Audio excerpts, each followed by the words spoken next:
क्या? हाँ महारानी, तुम्ही को बुलाए हैं। 4 बार बुलाते हैं तब तुम सुनती हो। मम्मी जी, हम छत पे कपड़ा डाल रहे थे और ऊपर तक आवाज मुझे नहीं सुनाई दिया है। अब हमसे ज्यादा तिकड़म मत बताओ। तुम कितना चाल पेच करती हो ना, हमको सब बहुत अच्छी तरह पता है। मम्मी जी, हम झूठ क्यों बोलेंगे? आप तो मेरी बात का विश्वास ही नहीं करती हो। हम छत पे कपड़ा डाल रहे थे, आपकी आवाज हमारे तक नहीं पहुंच पाई। अच्छा ठीक है, जाओ 2 कप कॉफी बना के ले आओ। ठीक है मम्मी जी, जा रहे हैं बनाने। हाँ निधि, एक बात जरा सुनो तुम। हाँ मम्मी जी, बताइए। तुमको कुछ शर्म वरम है कि नहीं है कि सब लाज शर्म भूल गई हो? इस घर की कुछ मर्यादाएं हैं, उसका ध्यान तो तुमको है नहीं। अब उसे जाने दो, वो जा रही है ना कॉफी बनाने, तो बनाने दो कॉफी। पता नहीं कौन कौन सी शिकायत तुम्हारे पास रहती है, इकट्ठा की रहती हो और उसकी पोटली खोल देती हो। देखो जी, तुम चुप रहो। आदमी जात हो, घर की बातों में टांग मत अड़ाओ, समझ गए कि नहीं? ये सर पे जाती है, मुंह खोल के रहती हैं, हमको नहीं अच्छा लगता है। मिसराइन की बहुरियों को देख लो, किसी के सर पे पल्ला घसक सकता है, मजाल नहीं है। लेकिन ये महारानी, इनके सिर से पल्ला घसक जाएगा। और घसकता नहीं है, ये जानबूझ के मुंह खोल के छत पे घूमती हैं। और तो और सुनो, ये इनके सिर पे पल्ला नहीं था और मिसराइन की बहुरिया उसके सिर पे पल्ला था, खड़ी होके पंचायत कर रही थी। मम्मी जी, आपसे कौन लगाया है ये सब झूठ बात है। और आप दूसरों की बात पर बहुत जल्दी विश्वास करती हैं, मेरी बात तो सुनती ही नहीं है। और कौन कहता है मम्मी जी कि मिसराइन की बहुरिया के सिर पे 24 घंटा पल्लू रहता है? बिल्कुल नहीं रहता है। जब वो अपने परिवार के लोग को देखती है तब उनके सिर पे पल्ला रहता है, ऐसे नहीं रहता है। आप जाके लगा मत दीजिएगा। मिसराइन की बहुरिया खुद कह रही थी मेरी सास बहुत दुष्ट है, उनका बस चले तो हर समय हमको घूंघट करा दे। और सुनिए मम्मी जी, मिसराइन की बहू ये भी कह रही थी इनकी लड़की ससुराल में सलवार कुर्ता पहनती है, जीन्स पहनती है, ये बहुत खुश रहती हैं और यहाँ हम लोग को दुल्हन बना के रखी हैं। तो क्या गलत करती हैं? तुम लोग यहाँ की बहू हो ना, तो बहुओं के सिर पे पल्ला रहता है, इतना जान लो।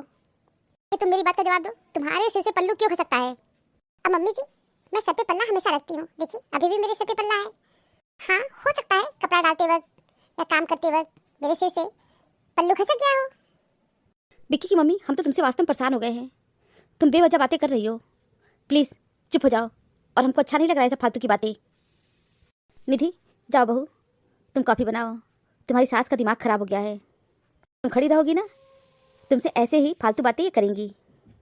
पापा जी, हम सच कहते हैं, ये सब झूठ बात है। पता नहीं कौन मम्मी जी को सब लगाता है। हम तो इस घर से बहुत परेशान हैं और तुम्हारी सास से वास्तव में हम बहुत ज़्यादा दुखी हैं। दुनिया कहाँ से कहाँ चली गई, लेकिन ये कभी चेंज नहीं हो सकती हैं। समय के साथ सबको बदलना बहुत ज़रूरी होता है, लेकिन ये नहीं बदल सकती हैं। मेरे अनुसार शरीर ढका रहना चाहिए और सर पे पल्ला रखना ये कौन सा प्रथा है? क्या सर पे पल्ला रखने से ही लाज शर्म आ जाएगा लोगों को? नहीं, लोग एक दूसरे का सम्मान करें, इससे आएगा। अच्छा ठीक है, ज़्यादा प्रवचन मत दो, जाओ अपना काम करो। हाँ, हम चले जाएंगे, लेकिन तुम हमेशा बात का बतंगड़ बनाती हो। घर में तुमको शांति पसंद नहीं है, और अगर हम कहें तुम भी तो मुंह खोल के बैठी हो। बहू, तुम खड़ी होकर बात सुन रही हो, तुम्हारे ससुर को सुना रहे हैं, तुम मन ही मन बहुत खुश हो रही हो ना। जाओ जाके कॉफी बना के लाओ, समझ गई? जा रही हूँ मम्मी जी बनाने। तुम कॉफी बनाने नहीं जाओगी, जाओ तुम कमरे में आराम करो, मैं कॉफी बनाऊंगा। विक्की की मम्मी ना घर में इतना टेंशन कर देती है ना कि किसी का भी काम में मन नहीं लगेगा। एक तो निधि घर का सारा काम करती है, तुम बस पलंग चढ़ के बैठती हो, तुमको कोई काम धाम करना नहीं है, पानी में हाथ नहीं डालोगी, बस बेवजह की भाषण तुम्हारी चलती रहती है। नहीं पापा जी, हम बना देंगे कॉफी। कहे ना कि तुम कॉफी नहीं बनाओगी, तुम भी मेरी बात नहीं सुनोगी। जाओ अपने कमरे में जाओ, यहाँ खड़ी रहोगी ना तो ये तुमको छोड़ेंगे नहीं।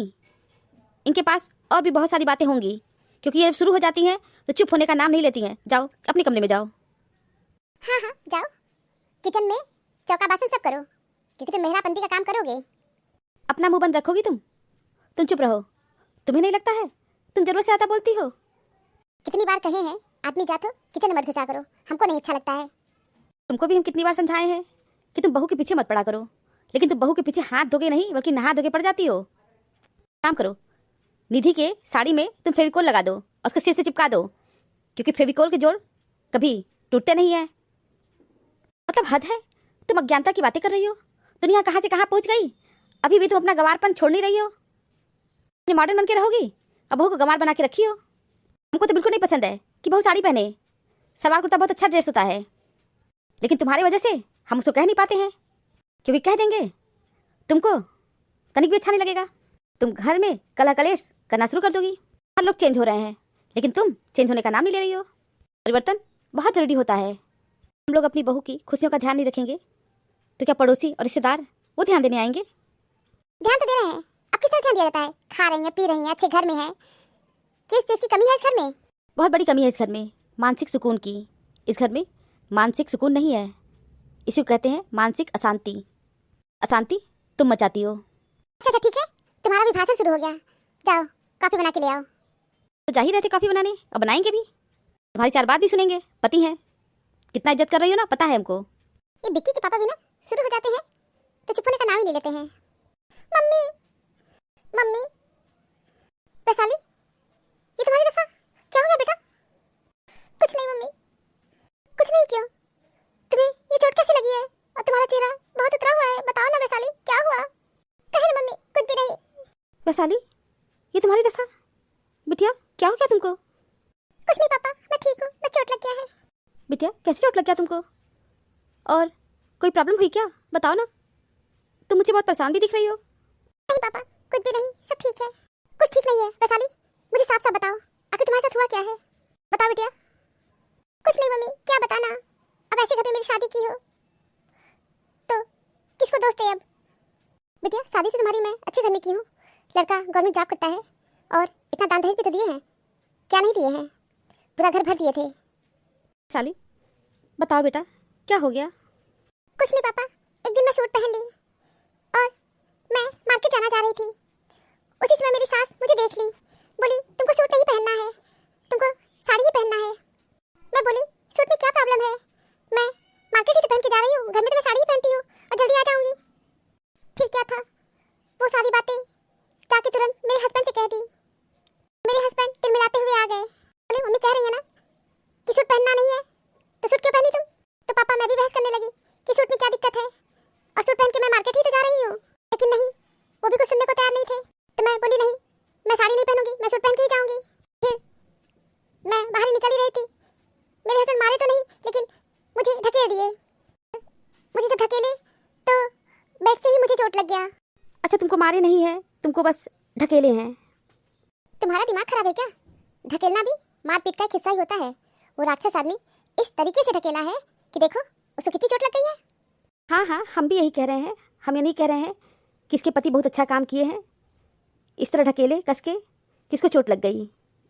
ढकेले हैं, लेकिन इसको मारने का नहीं कह सकती हो। तुमको क्या लगता है ये सब जो कुछ हुआ है अच्छा है क्या?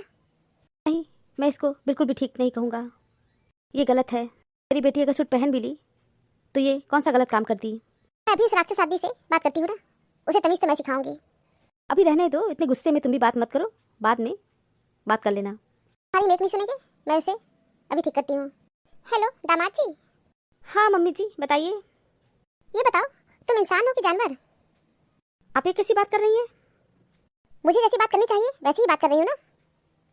मैं आपकी बात नहीं समझ रहा हूँ कि आप कहना क्या चाह रही हैं। मेरी बेटी के साथ तुम क्या किए हो? वैशाली की क्या दशा बना दिए हो? उसे तुम इस तरह मारे हो कि उसे चोट लग गई है। पहली बात तो माता जी आप ये जान लीजिए कि मैंने आपकी बेटी के ऊपर हाथ नहीं उठाया है। मैं उनको पीछे कर रहा था, उनको गिर पड़ी, चोट लग गया। पीछे नहीं कर रहे थे, आप जानबूझ के मेरी बेटी को ढकेले हैं। आप उसे इस तरह धक्का दिए कि वो बेड पे गिरी और उसको चोट लग गया। तो मैं कह रहा हूँ मैंने आपकी बेटी के ऊपर हाथ नहीं उठाया। एक चीज कान खोल के सुन लीजिए, अब मेरी बेटी उस घर में बिल्कुल भी नहीं जाएगी। आप जब तक आकर के मेरी बेटी से माफी मांगेंगे नहीं, मैं अपनी बेटी को उस घर में नहीं भेजूंगी। माता जी माफ़ी मांगे मेरी जूती, मैं माफ़ी मांगने नहीं आऊँगा, समझ गई? आप अपनी बेटी को अपने पास रख लीजिए। बेटा स्वागत तो तुम्हारा हम करेंगे ना। तुम मेरी बेटी के ऊपर जो हाथ उठाए हो ना, मैं तुम्हारे खिलाफ डोमेस्टिक वायलेंस के खिलाफ FIR करूंगी, समझ गए? हाँ हाँ, धमकी क्यों दे रही हैं? जाइए कर दीजिए। हाँ हाँ जरूर करेंगे, तभी तुम्हारी अकड़ ठिकाने आएगी। क्योंकि तुम इंसान नहीं हो, जानवर हो। जितनी तुम लोग की औकात नहीं थी ना, उससे ज़्यादा तुम लोग को दान दहेज दिए हैं। और उससे भी बड़ी बात, मेरी लड़की भी कम योग्य नहीं है, बस उसका नसीब अच्छा नहीं है कि वो किसी कंपटीशन को निकाल नहीं पाई। नहीं तो मेरी बेटी भी पढ़ने में बहुत तेज है और तुम लोग उसको गंवार बना के रखे हो ना, मुझे सब पता है। छोटी सी बात को तुम लोग इतना बढ़ा चढ़ा के तिल का तार बना दिए। कोई इतनी बड़ी बात नहीं थी जो तुम मारपीट पे उतारू हो गए। अरे मेरी बेटी सूटी तो पहनी थी और तुम धक्का मुक्की क्यों करने लगे? ठीक है बेटा, ठीक तो मैं तुमको करूंगी। ठीक है, आपको जो करना है करिए, हमको धमकी मत दीजिए, हम किसी से डरने वाले नहीं हैं। हाँ हाँ, तुम क्यों डरोगे? क्योंकि तुम राक्षस हो। इंसान होते तो डरते। तुम मानो के बच्चे नहीं हो, तुम बहुत बड़े राक्षस हो। समझ गए? सेंसिटिव तो हो नहीं, तुम इनसेंसिटिव व्यक्ति हो। ठीक है, जाइए, आपको जो करना है कर लीजिए। रिश्ते वही अच्छे हैं जहाँ समझ होती है, समझौते नहीं। Thank you for watching this video. Video अच्छी लगी हो तो लाइक और शेयर करना ना भूलें। चैनल को सब्सक्राइब नहीं किया है